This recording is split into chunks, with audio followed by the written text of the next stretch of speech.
तो ये विषय है आज का कृषि दर्शन। हम पिछले 18 साल से 9 किताब लिख चुके और हर किताब में मैंने लिखा है, हम वीडियो में भी यही कहते हैं, कृषि दर्शन शास्त्र का विषय है। आप दिमाग में बिठा लीजिएगा, कृषि दर्शन शास्त्र का विषय है। कृषि को अर्थशास्त्र मत बनाओ। आप दर्शन को समझ लोगे तो अर्थ आपके पीछे पीछे दौड़ेगा, और अगर दर्शन हटा करके अर्थ की तरफ दौड़े, जैसे आज की तारीख में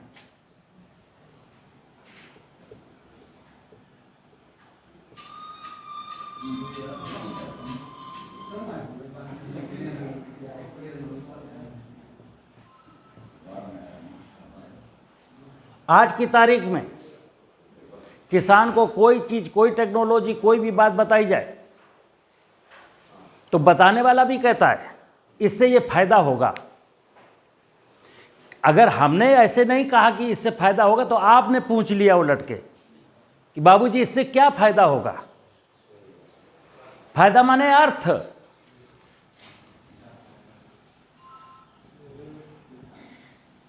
माने कि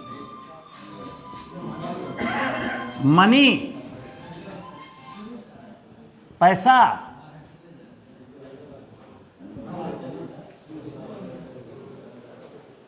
अर्थ माने पैसा। कोई भी काम करते हैं तो कहते हैं इससे हमें क्या फायदा होगा। हर इंसान अपने अपने फायदे के लिए, कोई घाटा सहने को तैयार, न नीतियां, न वैज्ञानिक, न प्रसार कार्मिक, न किसान, सारे के सारे लोगों को फायदा चाहिए। तो आपने सुना होगा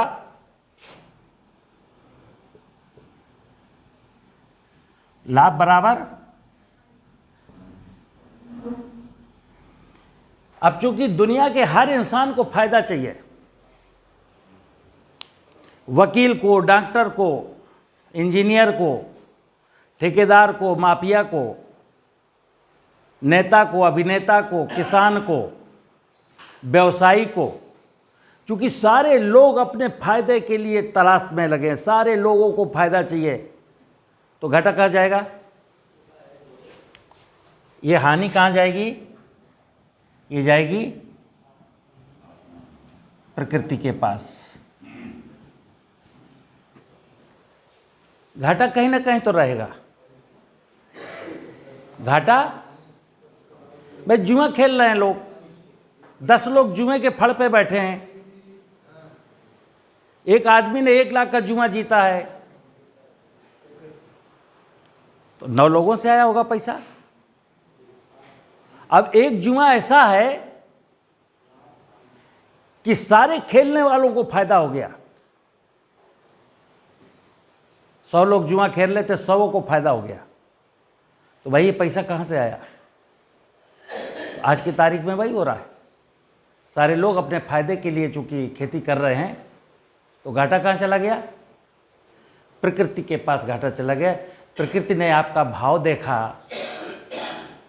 कि बेटा तुमको भी इतना चाहिए, तुमको भी चाहिए, तुमको भी चाहिए, तुमको भी चाहिए, चलो अगर तुम्हारी प्यास इस नोट से बुझ सकती है तो तुम मेरा पेड़ काट लो और कागज बना के नोट छाप लो,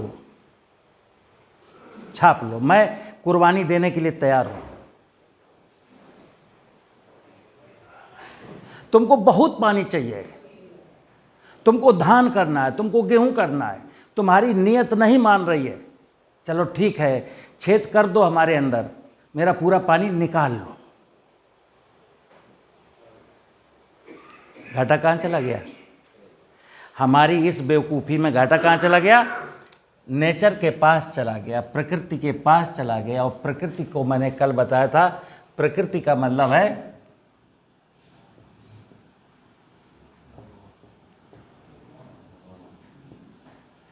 इस संसार में हमारे साथ निरंतर निरंतर हम भगवान की छत्र छाया में पैदा होते हैं, भगवान की छत्र छाया में पलते हैं और मरने के बाद भगवान में ही विलीन होते हैं। तो ये मनुष्यों का आपस का जो खेल है, उस खेल में भगवान को मैंने कभी शामिल नहीं किया कि हे ईश्वर, मैं तेरी धरती के ऊपर, मैं तेरे वैभव के ऊपर कुछ कर रहा हूँ, तो मुझे कहीं भी ऐसा लगता नहीं है कि मैं इसका ध्यान, मेरे दिमाग में ईश्वर नाम का कोई शब्द, भगवान नाम की कोई वस्तु है, मेरे दिमाग में नहीं है। भगवान कौन है? बताया होगा आपको बात से। देखिए आप,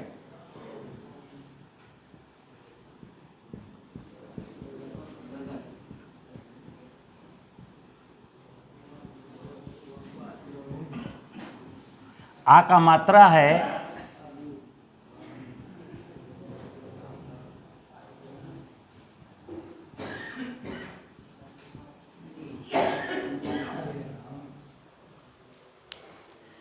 मैं ये कैसे कहता हूँ, जैसे बहुत सारे लोग धर्म में, मजहबों में, हिंदू मजहब हो, मुस्लिम मजहब हो, ईसाई हो, पादरी हो, कोई भी हो, कोई गॉड को खोज रहा है, कोई अल्लाह को खोज रहा है, कोई भगवान को खोज रहा है। ये सब मेंटली हैंडीकैप्ड नहीं है क्या? जो इस धरती में रहते हुए भी भगवान को खोज रहा है, उससे ज्यादा पागल कौन हो सकता है? निरंतर भगवान के साथ हूं। अरे भूमि में खेती करता हूं, भूमि में घर बनाया है, भूमि में सड़क बनाई है, भूमि में चलता हूं, भूमि में रहता हूं, और जब आकाश की ओर नजर डालता हूं तो मैं गगन नजर आता है, फिर सूरज नजर आता है, नदियों में, झरनों में, जलाशयों में बारिश के बरसते हुए पानी को देखता हूं तो जल नजर आता है। फिर और कौन सा भगवान? किसी को और मिलना हो तो बताओ, जिसने इस व्यवस्था में भगवान को नहीं देखा, जिसने इस प्रकृति की इस व्यवस्था में भगवान को नहीं देखा, वो अंधा है, बहरा है, या दिमागी दिवालिया है। अगर हम इसमें भगवान देख लें तो भगवान आपके सामने खड़ा है, 24 घंटा आपके साथ है। और उसने कहा है, हमारे ऋषियों ने, मुनियों ने, वेदों में, उपनिषदों में, शास्त्रों में, पौराणिक कथाओं में, पूरा पढ़ जाइए। मैं चैलेंज के साथ करता हूं, आपने पढ़ा नहीं है, सारे वेद, सारे पुराण, सारे उपनिषद या तो इसका गाना गाते हैं या फिर 84 लाख योनियों का गाना गाते हैं।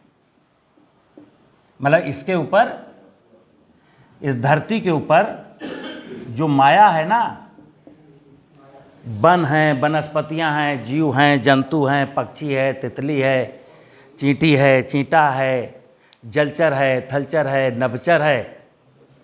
बताइए आप, इसके अलावा क्या है संसार में? या तो ये भगवान है जड़ जगत के माध्यम से, इसको क्या कहते हैं? जड़। चितजल पावक गगन समीरा पंच तत्व मिल। कहते हैं मुझे भगवान ने पैदा किया है, मुझे भगवान पालता है, जब मरूंगा तो भगवान में विलीन हो जाऊंगा। लेकिन खेती करते समय पहले मेरे पूर्वज, फोरफादर, इसके साथ भगवान की व्यवस्था,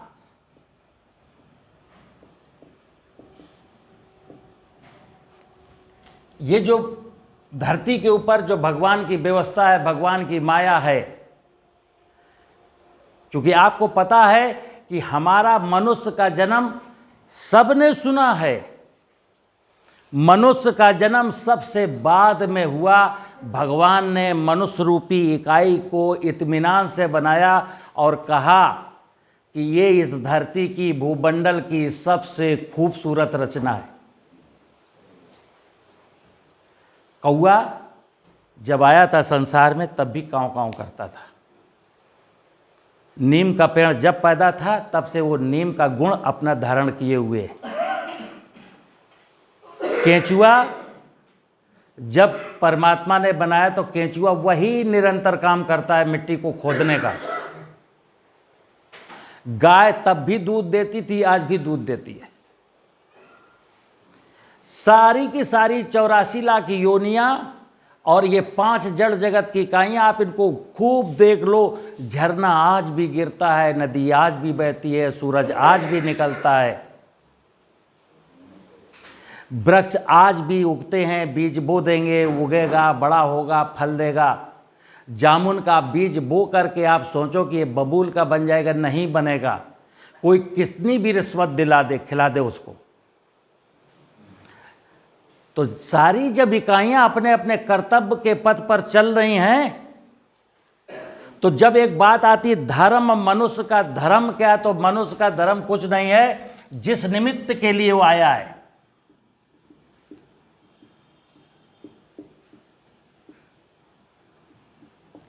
आपको थोड़ा सा इतना विचार करना है कि जब कौवे का निमित्त है, धरती का निमित्त है, वनस्पतियों का निमित्त है, तो हे ईश्वर मेरा भी कोई निमित्त होगा। क्या होगा मेरा निमित्त? मुझे क्यों बनाया? मैं क्या करूं? तो अंदर से आवाज़ आएगी, तू मनुष्य है ना, अब इससे ज़्यादा तुझे क्या बताऊं? कुछ नहीं करना, तू मनुष्य बना रहे बस। तू मेरा दामाद है, तुमसे मुझे कोई अपेक्षा नहीं है। तुम कुछ मत करना, खाना सो जाना, खाना सो जाना, बस तुम मनुष्य बने रहना, बाकी तो सब मैं देख लूंगी। प्रकृति रूपी माँ कहती है बकाया सारी जिम्मेदारी हमारी। लेकिन हमारा दुर्भाग्य, मेरे कर्म, मेरे कर्तव्य, मनुष्य जिस निमित्त, मनुष्य के निमित्त क्या है?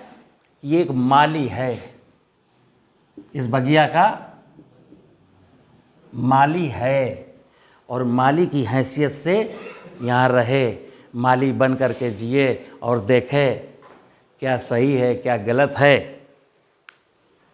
अब एक, चूँकि हम माली नहीं रहे, तो किसी ने 2 लाइनें लिखी हैं, यहाँ तो बागवां खुद ही बहारें लूट लेता है। समझिए बात। यहाँ तो बागवां खुद ही बहारें लूट लेता है, रखे जो सुर खुरू गुलशन कोई माली नहीं मिलता। इस धरती की रखवाली करने वाला, इस प्रकृति की रखवाली करने वाला कोई दिखाई नहीं देता दूर दूर तक। बस आपका ये कर्तव्य है, आप इस गुलशन को सुरखुरू रखेंगे, इस गुलशन को और खूबसूरत बनाएंगे। परमात्मा की, भगवान की और आपसे कोई अपेक्षा नहीं है, ठीक है ना? तो कृषि क्या है? ये दर्शन है। दर्शन का मतलब होता है कि प्रकृति की जिस व्यवस्था में मैं जीता हूं, मैं प्रकृति की व्यवस्था में तो जी रहा हूं कि किसी और व्यवस्था में? मैं जिस व्यवस्था में जीता हूं,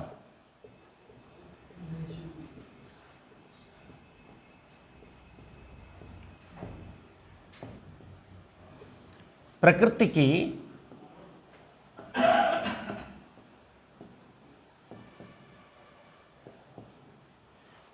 की जिस व्यवस्था में मैं जीता हूं,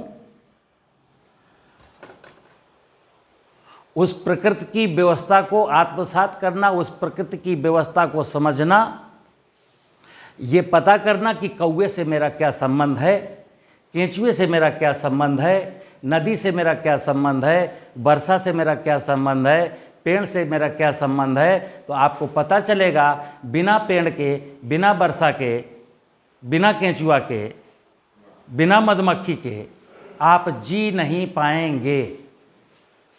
तो जब आपको पता है कि प्रकृति की व्यवस्था के बिना मेरा जीवन संभव नहीं है, तो इस प्रकृति की व्यवस्था से आपका क्या संबंध, क्या संबंध है? प्रकृति की व्यवस्था से जो संबंध है, उस संबंध को निभा जाना जीवन में, यही आपका निमित्त है। मनुष्य का क्या निमित्त है कि प्रकृति की जिस व्यवस्था में आप जीते हैं उस संबंध को निभा जाइए। पेड़ के साथ, तितली के साथ, मधुमक्खी के साथ, झरने के साथ, पहाड़ के साथ, धरती के साथ तुम्हारे जो कर्तव्य हैं वही प्राकृतिक खेती है, वही जैविक खेती है, वही सनातन खेती है, वही ऋषि खेती है। नाम कुछ भी दे लो, खेती खेती है, खेती दर्शन है, खेती संस्कृति है, खेती संस्कार है। और अगर इसमें आड़े कौन आता है? आड़े आएगा आपका लालच, आपके निजी स्वार्थ। आपको इस प्रकृति की किसी भी प्रकृति की समृद्धि नहीं चाहिए। दुनिया भर का मनुष्य डेवलपमेंट का कितना भी हो जाए कार्यक्रम, लेकिन मैं कहता हूं जैसे आज की तारीख में कहते हैं सड़कें 4 लेन हैं, 6 लेन हैं, हाईवे हैं, एरोप्लेन है, बिल्डिंगें हैं, कंप्यूटर है, ये है। मैं कहता हूं कि सारा का सारा 10, 15, 20 साल में इस छोटे से देश में सब धरा का धरा रह जाएगा। कारण जो बड़े बड़े कंट्री हैं जहां आबादी कम है, क्षेत्रफल बहुत ज़्यादा है, उनकी चल जाएगी एक बार। अमेरिका की, रसा की चल जाएगी। क्यों? पॉपुलेशन के अकॉर्डिंग लैंड बहुत ज़्यादा है। और हमारी मजबूरी ये है क्या कि दुनिया भर की 18% पॉपुलेशन है। हमारे देश में विश्व की 18% पॉपुलेशन है और जमीन के नाम पर 2.4% जमीन है। देखिए आप, ये हमारी आबादी है। दुनिया की 18% आबादी है और दुनिया की 2.4% जमीन है। तो हमारे यहाँ, हमारे जैसे छोटे से देश में अगर ये नहीं समझ में आता है, हम भी अमेरिका की तरह, जापान की तरह, ब्रिटेन की तरह मैकेनाइजेशन की तरफ अगर बढ़ते चले जाएंगे तो क्या असर होगा?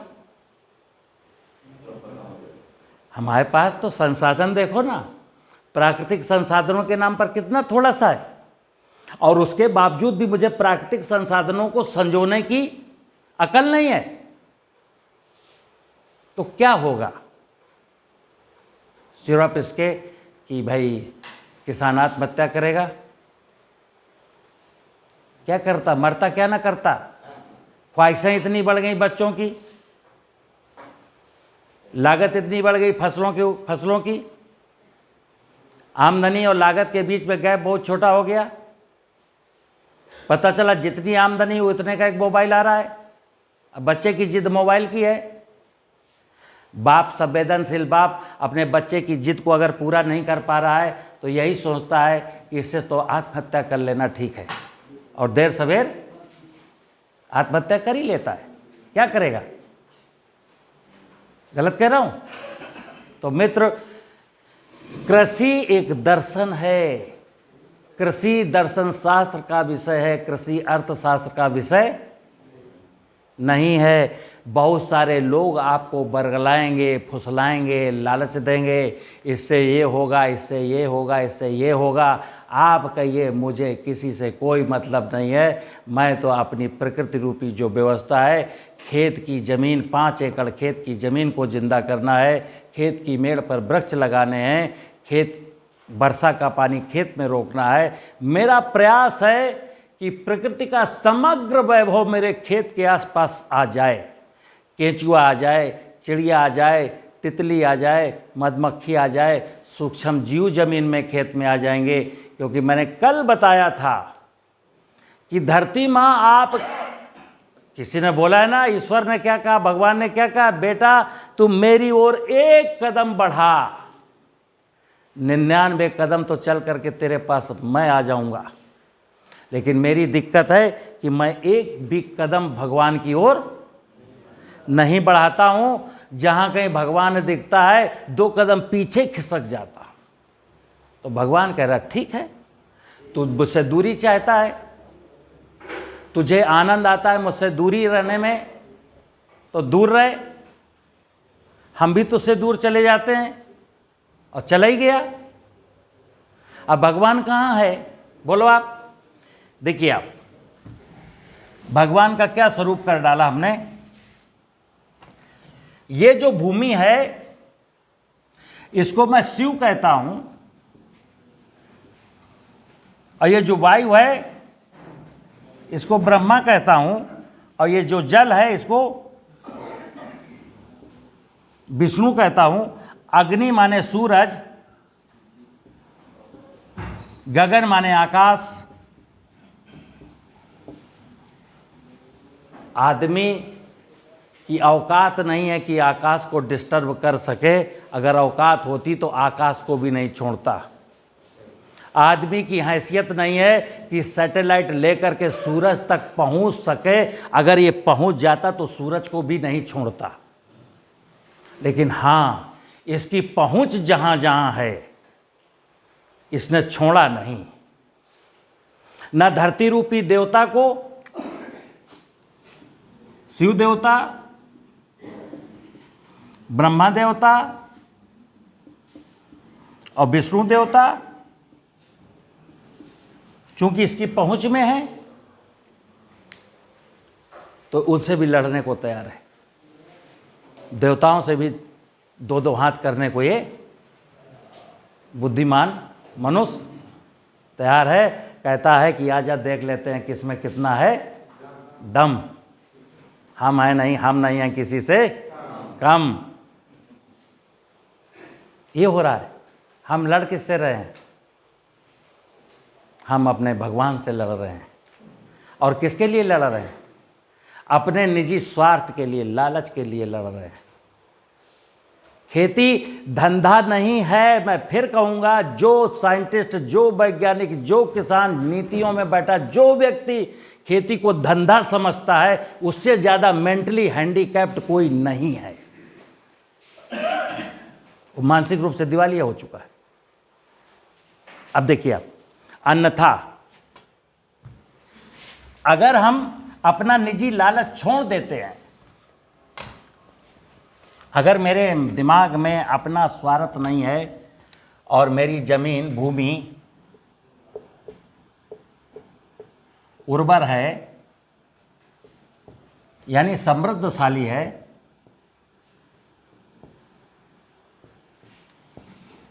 और इसको मैं मां कहता हूं, अगर मां समृद्ध है तो अपनी समृद्धि कहां लुटा आएगी बोलो। अगर ये मेरी मां समृद्ध है तो अपनी समृद्धि के लिए चंद्रमा के, मंगल के लोगों को थोड़ी बुलाएगी। इसकी समृद्धि का आनंद आप उठाएंगे? नहीं उठाएंगे। और अभी ये बंजर है क्या? इसमें ह्यूमस नहीं है, इसमें पानी नहीं है, इसमें कठोरता आ गई है ट्रैक्टर चला के। अब इसका वैभव खराब हो चुका। तो वैभव तो आपका खराब हो नहीं है। दुनिया की कोई ताकत किसान के चेहरे पर मुस्कान नहीं ला सकती, इसको नोट कर लीजिए आप। लेकिन किसान के चेहरे पर अगर कोई मुस्कुराहट ला सकता है तो उसकी धरती माँ ला सकती है।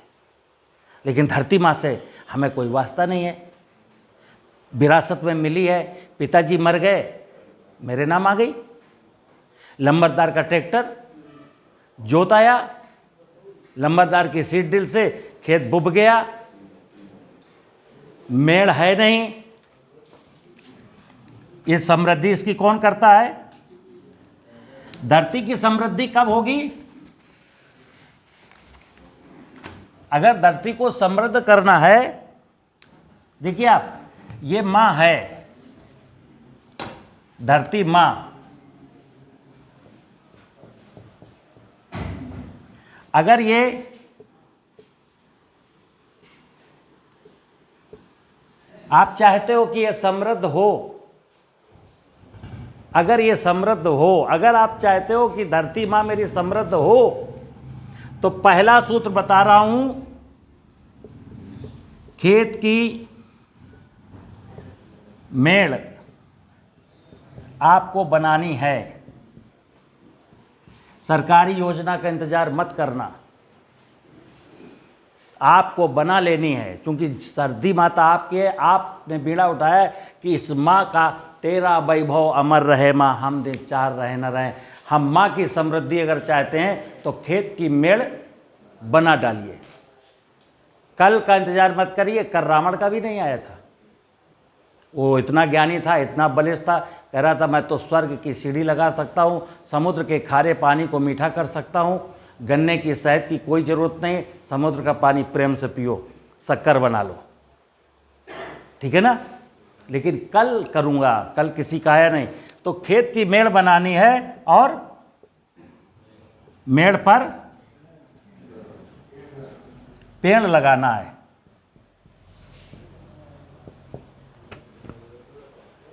अब खेत की मेड़ बनाने का क्या मतलब है? कल मैंने बताया था कि धरती अगर समृद्ध है तो पिताजी की बदौलत है। साल में एक बार विष्णु भगवान आते हैं माँ से मिलने, माँ की प्यास बुझाने। और पौराणिक कथाओं में आपने सुना होगा कि ब्रह्मा जी विष्णु के चरण पखारते हैं, पानी अपने कमंडल में भर लेते हैं, और जब शिव को प्यास लगती है, शिव माने धरती, तो अपने कमंडल से पानी छोड़ देते हैं ताकि शिव की प्यास बुझ जाए। और शिव की प्यास इसलिए बुझाते हैं क्योंकि शिव के ऊपर पार्वती है, प्रकृति रूपी माया है। शिव धरती को पानी की जरूरत नहीं है। अगर आपको वनस्पतियां नहीं पैदा करनी तो शिव अपने आप में प्रसन्न है, उसे पानी नहीं चाहिए। उसे तो पानी चाहिए ताकि प्रकृति जिंदा रहे, और प्रकृति जिंदा रहेगा तो ये जो मनुष्य है, जो मेरी अद्भुत रचना है, सबसे बेहतरीन रचना है, इसका जीवन मुस्कुराता हुआ बीते। हमारा जन्म हुआ है मुस्कुराने के लिए।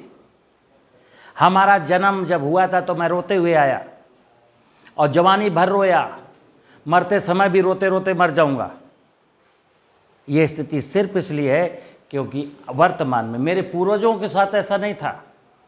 मेरे पूर्वज रोते हुए आते बेशक थे, लेकिन पूरा जीवन हंसते थे, लोगों को हंसाते थे। और बहुत सारे उदाहरण है कि मरते समय भी मुस्कुरा रहे थे, मरते समय भी मुस्कुरा रहे थे। और किसी ने कहा है जीवन का सत्य, जो इस जवानी में अधिक से अधिक लोगों को हंसाएगा और मरने के बाद अधिक से जितने ज़्यादा लोगों को रुला के जाएगा, उतना ही बड़ा सिकंदर कहलाएगा।